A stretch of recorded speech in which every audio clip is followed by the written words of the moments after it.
सभी साथियों को मेरा प्यार भरा नमस्कार और सभी साथियों का मेरे इस YouTube चैनल गुरुजी में हार्दिक अभिनंदन। साथियों, आज हम गणित विषय का पहला भाग करने जा रहे हैं, जिसमें हम सबसे पहले नाप तोल का जो पैमाना होता है उसको डिस्कस करेंगे। अक्सर देखा गया है कि जो आपका पटवारी का एग्ज़ाम होता है या फिर जेबीटी, टेट या कमीशन, डीएलएड का जो भी एग्ज़ाम होता है उसमें यूनिट से संबंधित प्रश्न पूछ लिया जाता है और हम अक्सर इसमें उलझ जाते हैं क्योंकि हमें पता नहीं होता कि किलोलीटर को मीटर में या डेसीमीटर में कैसे बदलते हैं।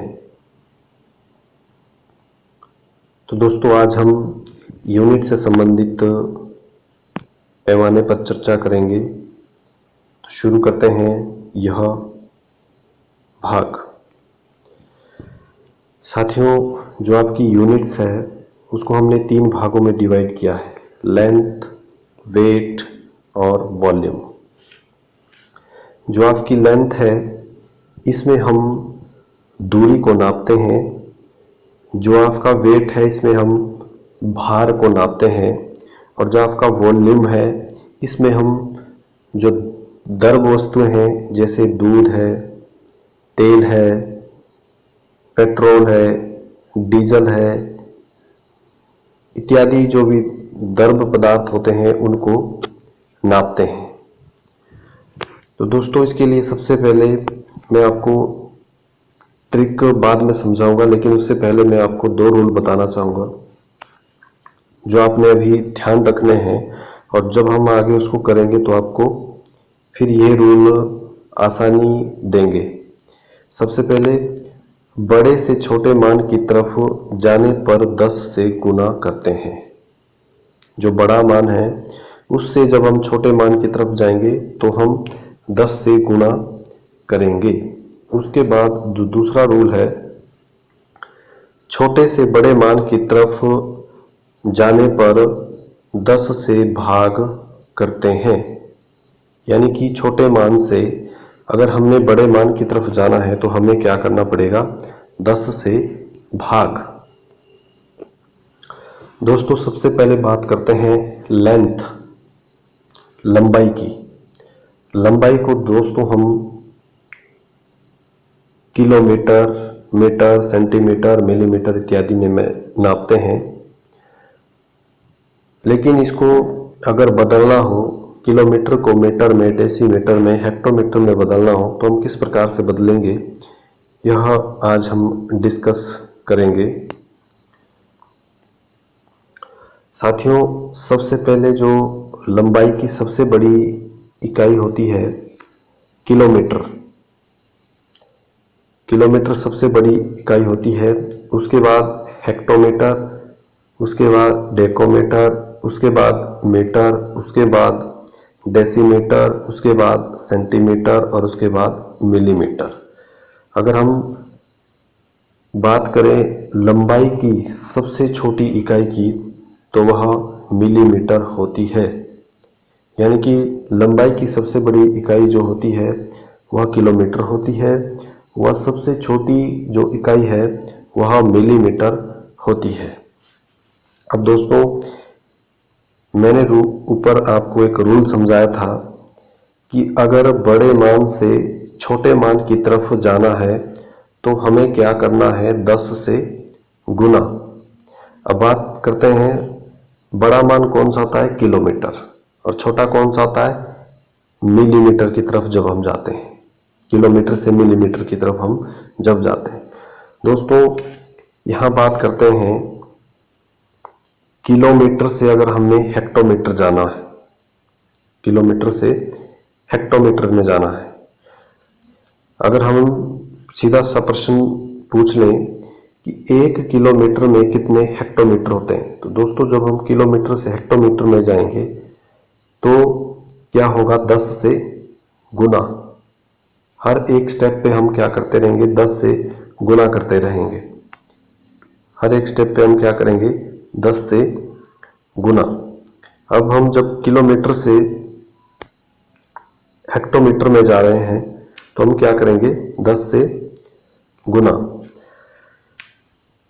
फिर हेक्टोमीटर से अगर हम डेकोमीटर में जा रहे हैं, सिर्फ इतना स्टेप हम तय कर रहे हैं, तो क्या होगा, 10 से गुना।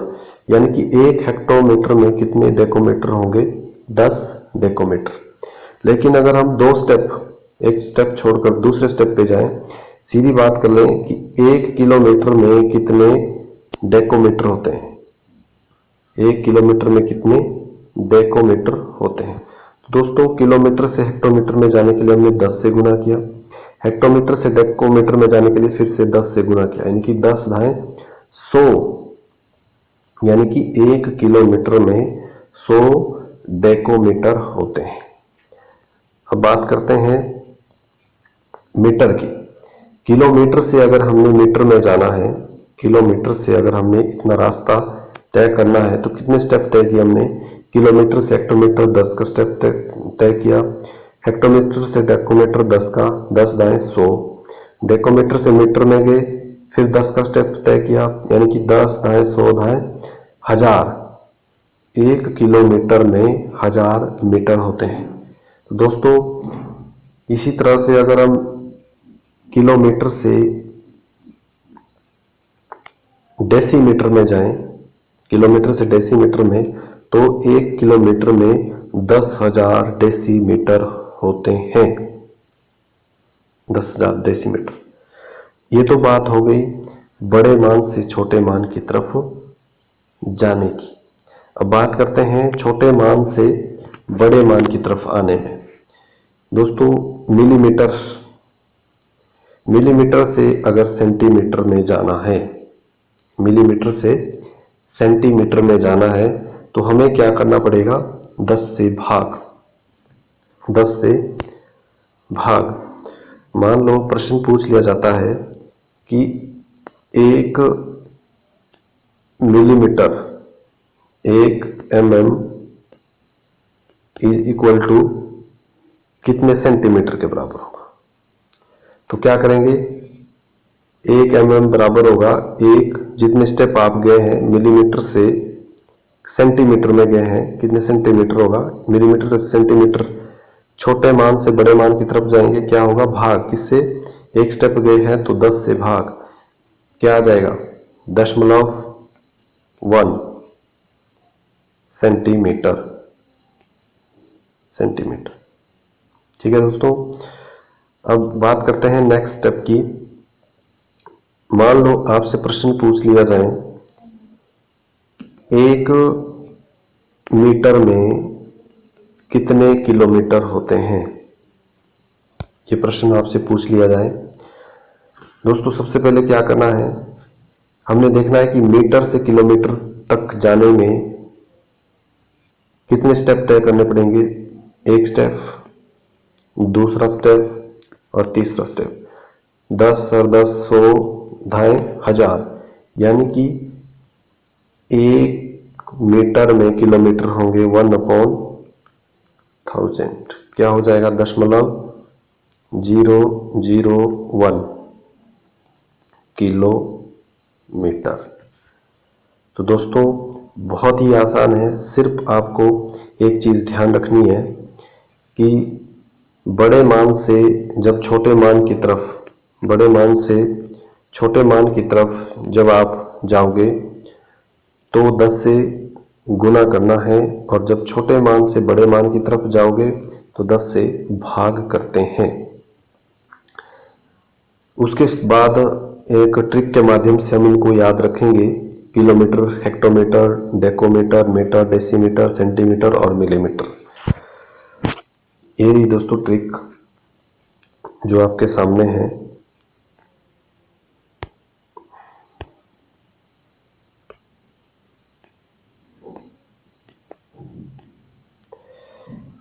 ट्रिक दोस्तों आपके सामने है। मैंने चोर देखा मगर देखो है कौन, मैंने चोर देखा मगर देखो है कौन। एम मीन्स क्या है, millimetre. C means centimetre. D means decimetre. M means metre. D means decametre. H means hectometre. K means kilometre. दोस्तों एक बात दोबारा से सुन लो। मैंने चोर देखा मगर देखो है कौन। कौन में जो के है इसका मतलब है किलोमीटर। है में जो एच है इसका मतलब है हेक्टोमीटर। डी देखो में जो डी है इसका मतलब है डेकोमीटर। मगर में एम जो है उसका मतलब है मीटर। देखा मीन्स में जो डी है उसका मतलब है डेसीमीटर। चोर में जो सी है उसका मतलब है सेंटीमीटर। और मैंने मीन्स एम जो है उसका मतलब है मिलीमीटर। ये तो बात हो गई लेंथ की, दूरी को नापने की इकाइयों की। अब बात करते हैं वेट, भार को हम किस प्रकार से नापते हैं। दोस्तों भार को हम किलोग्राम, हेक्टोग्राम, डेकोग्राम, ग्राम, मिलीग्राम, सेंटीग्राम इत्यादि इकाइयों में नापते हैं। तो भार की जो सबसे बड़ी इकाई है किलोग्राम होती है, उसके बाद उससे छोटी हेक्टोग्राम, उसके बाद डेकोग्राम, उसके बाद ग्राम, ग्राम से छोटा डेसीग्राम, उसके बाद सेंटीग्राम और सबसे छोटी जो इकाई भार की होती है वह होती है मिलीग्राम। इसको भी इसी प्रकार से करेंगे, बड़े मान से छोटे मान की तरफ जाएंगे, 10 से गुणा करेंगे और जब छोटे मान से बड़े मान की तरफ आएंगे तो 10 से भाग करेंगे। जब छोटे मान से बड़े मान की तरफ आएंगे तो 10 से भाग करेंगे। इसका भी यूनिट परिवर्तन उसी प्रकार से होगा जैसे हमने दूरी का किया था। अब बात करते हैं वॉल्यूम की, आयतन की, द्रव्यमान वस्तुओं की, उसको हम किस प्रकार से नापेंगे। इसकी जो सबसे बड़ी इकाई होती है वह किलोलीटर होती है और सबसे छोटी इकाई इसकी भी मिलीलीटर होती है। ट्रिक इसके लिए भी वही रहेगी जो हमने अभी ऊपर डिस्कस की थी, मैंने एक चोर देखा मगर देखो है कौन। इसमें भी बड़े मान से छोटे मान की तरफ जाएंगे, वही 10 से गुणा करेंगे और जब छोटे मान से बड़े मान की तरफ आएंगे वही 10 से भाग करेंगे। तो दोस्तों मुझे उम्मीद है आपको यह ट्रिक जरूर पसंद आई होगी और यदि इससे संबंधित प्रश्न एग्जाम में पूछा जाता है तो आप इसको बिल्कुल सही ढंग से करेंगे ऐसी उम्मीद करते हैं। मिलते हैं इसके अगले दूसरे भाग में, तब तक के लिए जय हिंद, जय हिमाचल। अंत में बस यही गुजारिश है कि आप यूट्यूब चैनल को लाइक व सब्सक्राइब जरूर करें। आने वाले समय में आपके लिए और बेहतर से बेहतर वीडियो गणित विषय से संबंधित देखने को मिलेगी। तब तक के लिए जय हिंद, जय हिमाचल।